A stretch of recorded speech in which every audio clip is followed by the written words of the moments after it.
What was something that was done in the name of safety that turned out to be more dangerous than the hazard that it was intended to prevent? Telling parents not to expose young children to peanuts because it might cause a peanut allergy. This meant young children were not exposed to peanuts at all, and later in life, when they did come across peanuts, their bodies thought it was a foreign object and became allergic. That's nuts. Not exactly safety-related, but there is a thing called the cobra effect about a change causing the opposite effect. The British went to India, where there are many cobras. The British were kind of freaked out by the cobras and wanted them gone, so they offered a bounty on cobra heads. They assumed that the Indian folk would unalive cobras for the bounty, and then there would be fewer cobras. But instead, some folks started breeding cobras in basements in order to farm the bounty. A few cobras would always escape. Thus, the number of cobras nearby actually increased. So the British figured out that this was because of the cobra bounty, and they canceled the bounty, assuming this would bring things back to normal. So now the folks threw all the worthless cobras out of their basements, which increased the number of cobras nearby again. Every change the British made in an effort to decrease the number of cobras actually caused more cobras, repeatedly. Prop 65 in California. When everything has a warning, nothing has a warning.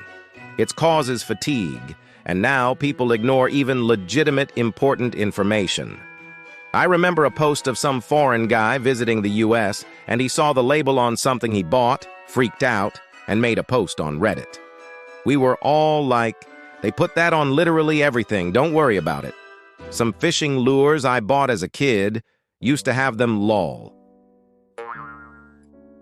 There was a law passed to make CEO pay public. It was meant to promote transparency and accountability. CEO pay has since skyrocketed because now they compete with other CEO salaries. Breathalyzers in bars, meant to show people how intoxicated they were so they would not drive. Instead, people got more intoxicated because they would try and see who could blow the highest. And even if they're not trying to see who can blow the highest, people try to drink to the limit. So rather than thinking, I'm driving, I'll not drink, it changes to, I'll drink because I can find out where my limit is. So you've now got more impaired but still legal. Drivers on the road. That also assumes the breathalyzer in the bar is accurate. They're often not.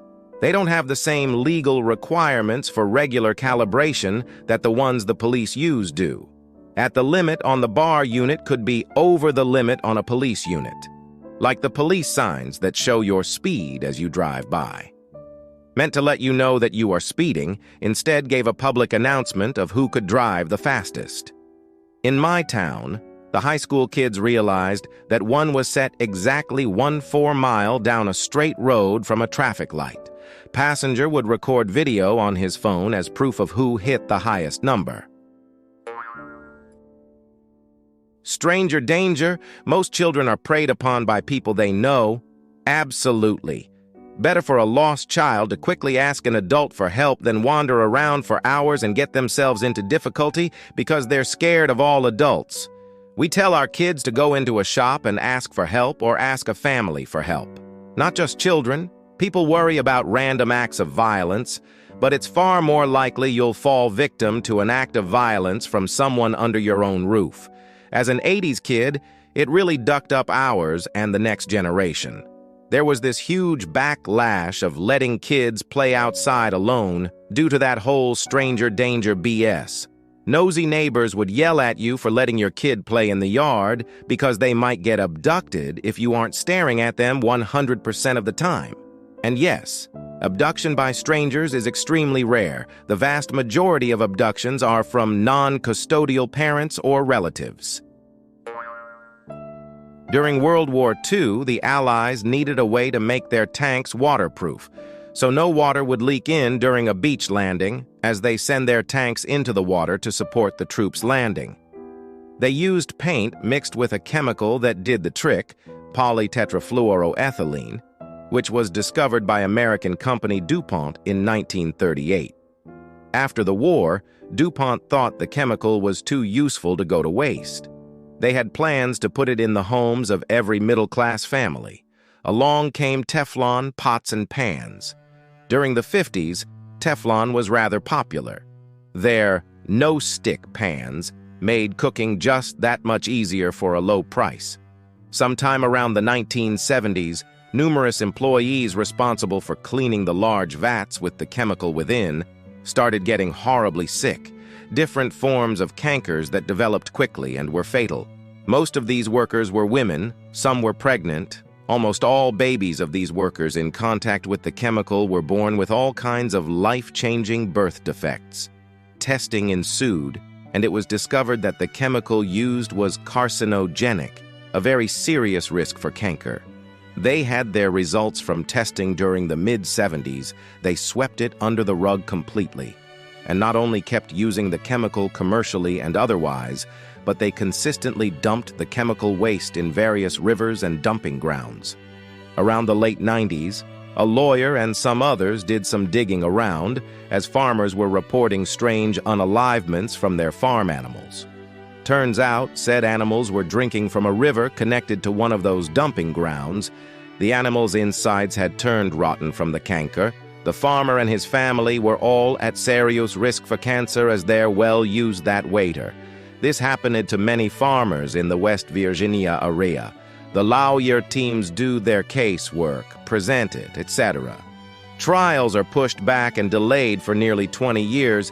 Then finally, I believe in 2011, DuPont finally faces the music. Although IRC, it was just fines and stuff like that, maybe some arrests, all for a couple $2 billion in yearly profit. Dark Waters is a great movie showcasing these events. Edit. Just wanted to include some extra info. 1.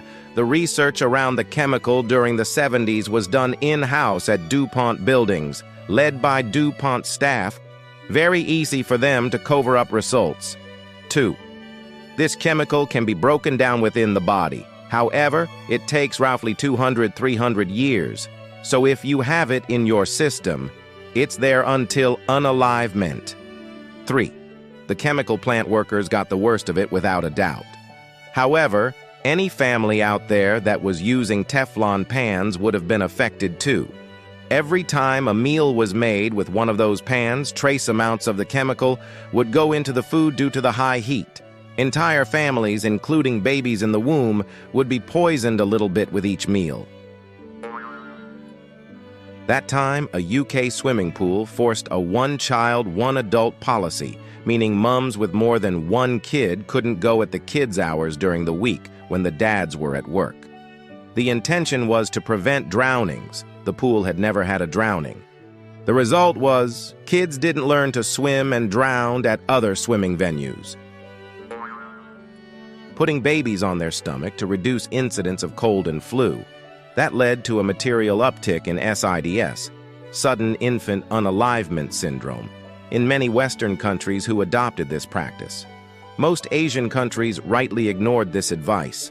I Googled this because I had no idea this existed. What is the medical reason that sleeping on their stomachs greatly increases the risk? I know SIDS is by definition an unexplainable cause of unalivement, but if sleeping on the stomach greatly increases mortality rate, then how much of SIDS can actually be defined as unexplainable? My old company handled out fancy shirts when rolling out a new safety program in the field. The next day, they had to ban people from wearing them because the nylon shirts were prone to melting from the various heat sources we worked around. The Four Pests campaign, as part of the Great Leap Forward campaign by Chairman Mao Zedong of the CCP, it labeled sparrows as being a pest affecting food production and storage because they were believed to consume substantial quantities of grain. The other pests were rats, flies, and mosquitoes, and they were targeted to mitigate the spread of disease. The Great Leap Forward campaign was supposed to quickly advance the country from an agrarian society to an industrialist communist society after the end of the Chinese Civil War. Because of the mass unalivement of sparrows, as well as disruption of their surrounding environment through loud noises, which led to them leaving areas of human habitation, led to a massive boom in locust populations, which alongside poor agricultural policies and techniques and poor government management regarding the campaign, led to a large famine that is estimated to have caused the unalivement of 15 to 55 million people. Fire-resistant clothing, FRC, worn by construction workers in greenfield projects, resulting in heat exhaustion and heat strokes in areas where flash fires wouldn't occur anyway. Antibacterial products in routine use. They're fine for people with compromised immune systems, but their over- and misuse has contributed to resistant bacteria. The same thing is true regarding the misuse of antibiotics as a growth enhancer, especially in poultry. When it was discovered that a microscopic dose of tetracycline makes chickens put on weight a bit faster and can be sent to the butcher a couple days earlier, people went nuts. I don't have a problem with the use of antibiotics in livestock if they are sick and need it, but this use is not one of them. Margarine, trans fats. Margarine was introduced by the French in 1869 by Napoleon III. Butter was in short supply, so an alternative was developed, oleomargarine. It was meant as a substitute for butter for the military and lower classes. So it wasn't about health or safety, it was about economy. Its entire history is more about finding a cheaper, faster, easier way to make something that resembles butter. The health benefits versus butter was nothing more than marketing. WW2 survivorship bias and armoring planes. They looked at all the planes that came back and saw where they were shot up. They started to armor those parts of the planes, but didn't see any effect in the amount of surviving planes, until someone realized that the planes were surviving.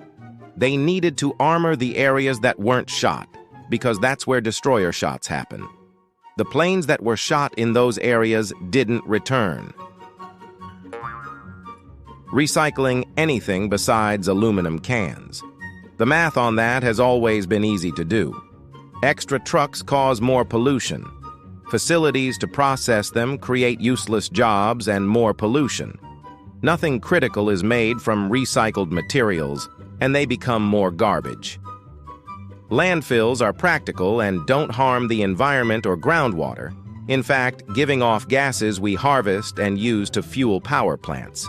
The lie of recycling is a scam. They sell it as helping the environment, but it does the opposite, and was established on research long proven to be lies. It is just to make up a business that doesn't need to exist and make money from it at all our expenses. Metal recycling is legit. Almost everything else was pushed by plastic companies to make consumers more apt to buy disposable plastic products. By saying it could be recycled, the consumer thought they could still buy plastics and be environmentally conscious because, well, they were recyclable. Except they really are not. And as you said, recycling them is sometimes worse than just throwing them away. Overthrowing the Iraqi government.